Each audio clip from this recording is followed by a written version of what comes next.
give you our 3 cents on our featured topic of the day. Today's topic is biopics. For those who don't know, biopics are films that cover the life story of a well-known figure in history. And so we have a few examples of some great biopics. Milk, for example, you remember that from a few years ago? Sure, Very good one. Sean Penn did a great job.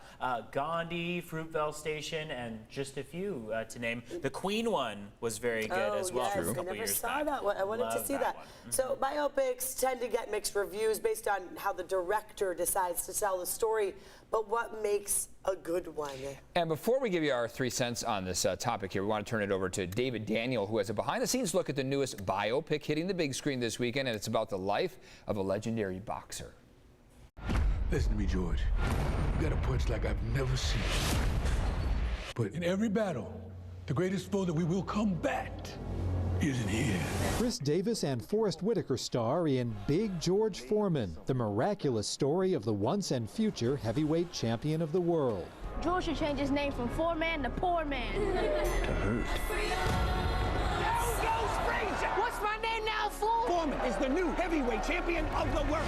Davis plays Foreman from teenage to middle age. I wanted to make sure that when his family and his friends watched it, that they felt like they were seeing some truth there too. I didn't think that would be possible because this guy went out and gained all that weight.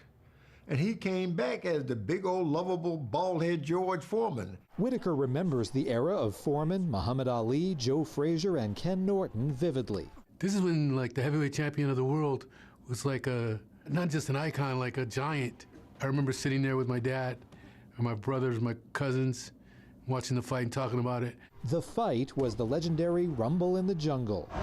That's all you got, George? He said, "That's all you got, George?" What a frightening moment that was. And I relived all those things in that movie. Chris Davis did a fine job. The most important thing for him was the very moment of the Jimmy Young and the transformation that he has, the spiritual awakening in Puerto Rico. But even after his newfound faith and retirement, he couldn't stay out of the ring. It is my destiny to win the heavyweight championship belt again. At age 45, why not? It's now, or it's never. In Hollywood, I'm David Daniel. Wow, like that's a cool one. What a life he's had, right?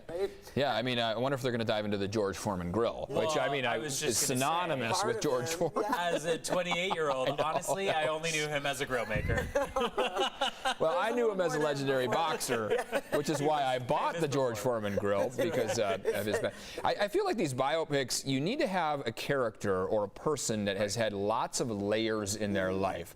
Ups, downs, positives, somewhat bombastic, it's a larger-than-life personality. Otherwise, it just can kind of run flat, and I think we've seen biopics that have been kind of okay. Yeah. The Elvis one I thought was good, but it often is centered around, that main actor who plays them. Some of them I think can get a little long, so it really is dependent on how the director, portrays that character. Right. When we watched, it was like the Freddie Mercury, the movie, and I don't know if it's considered a biopic Bohemian or Rhapsody? Not. Yeah. Bohemian Rhapsody, but you really want to make sure it's accurate. To me, that was so important, especially in a film like that. And when you find out more, the family approves. Exactly. I think that's a big part of it, where you want to research, do all of that, talk to the relatives. Ideally, they're very involved in the production. My vote, real quick before we go, Betty White. I want to buy a biopic on Betty White. Someone please start working on that. Big fan. Yes. Stay with us. We'll be right back, everyone.